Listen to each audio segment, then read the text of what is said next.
Hello, welcome. My name is Lana Boyack. I am a shadow work mentor and a soul integration coach, as well as the founder of the Graceful Living Path. Today, I would like to share with you about the impacts of resisting, denying, avoiding, pushing against, or over controlling. What is being presented to you in your life? What is coming up for you to feel, meet, experience, let go of? All of these things that we think that if we can just get in there and manage them a little bit more, manipulate them a little bit more, or try a little bit more, or get the next coach, or this or that, or this or that, that we'll be able to keep spinning those multiple plates, and that nothing is going to break our stride. I am here to tell you that is not true.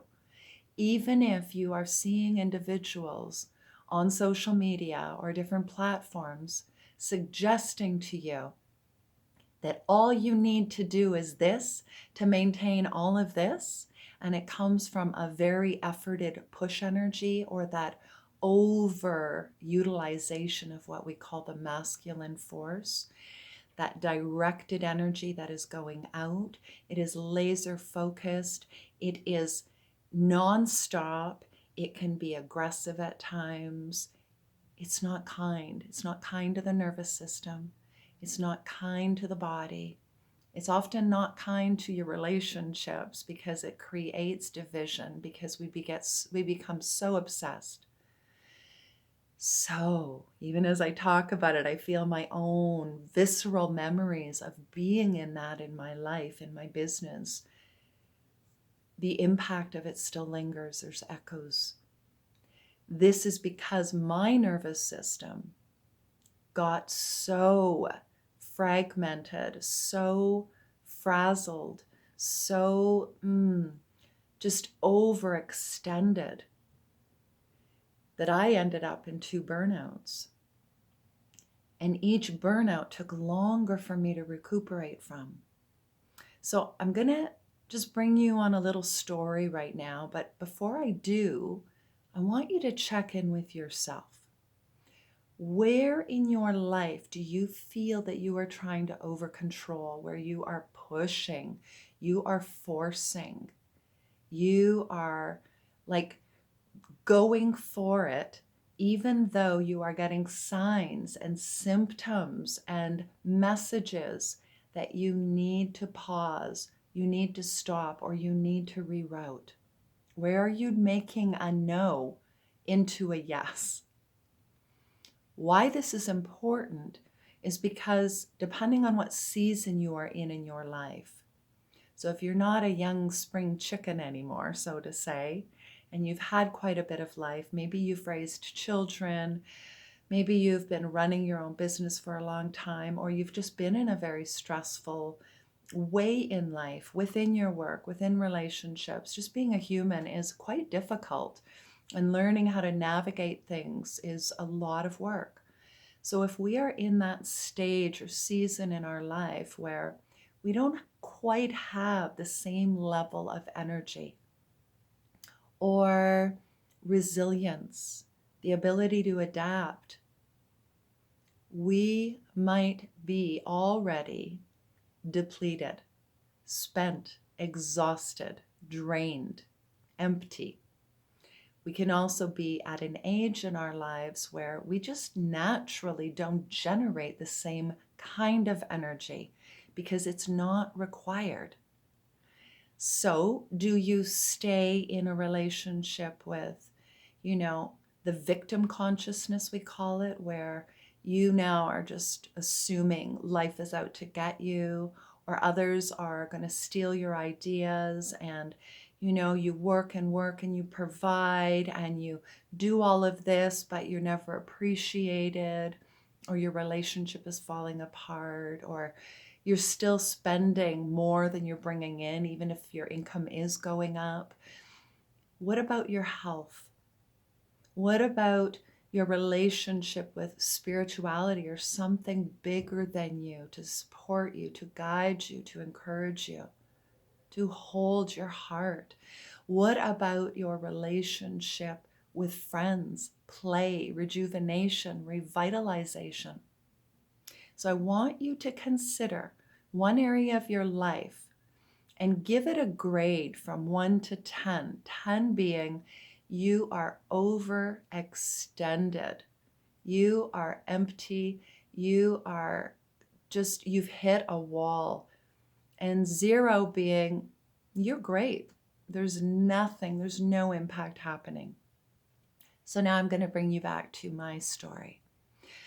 So from the time I was 21 up until I was 39, my body went through an intense healing crisis.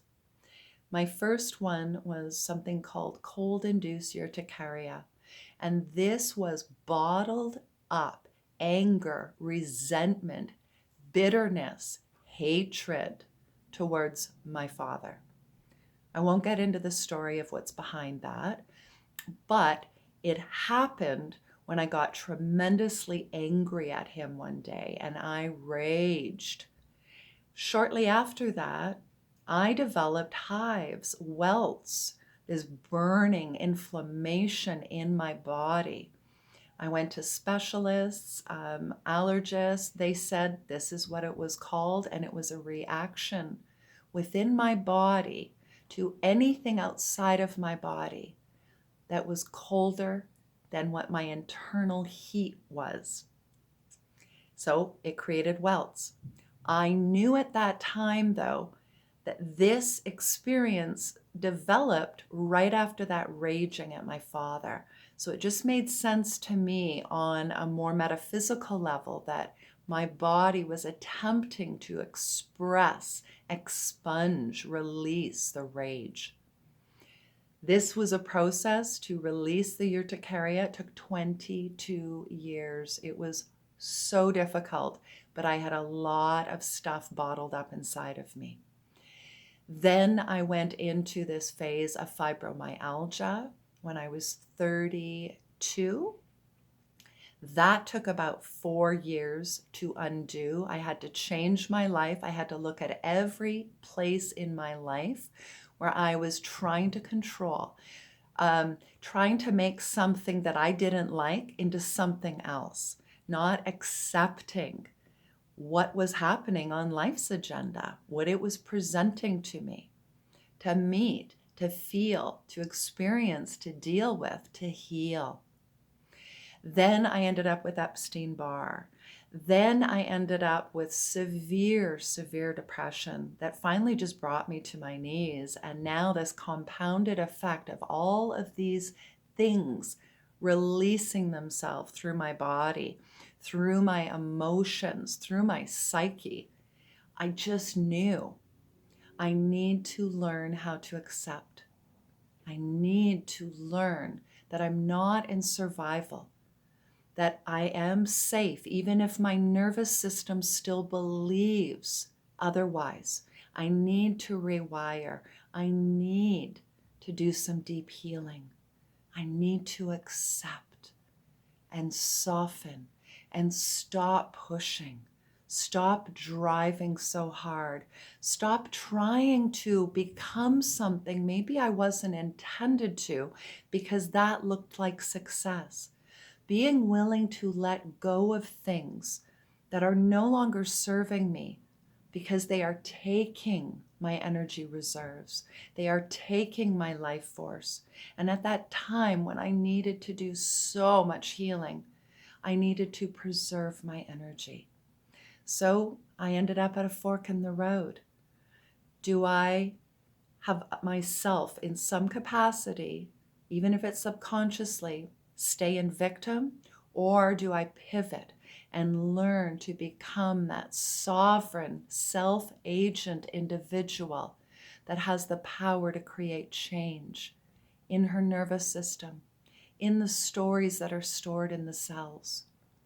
So of course, as my body was unwell, my mind, my emotions, those signals that I was sending out that I wasn't well were impacting my relationships. They were impacting my finances, my work, everything. It's a ripple effect.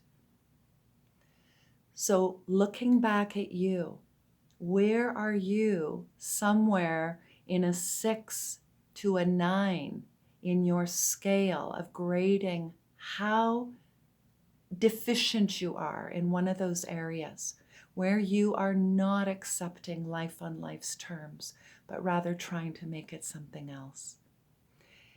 This is my specialty. I can help you release some of this over controlling.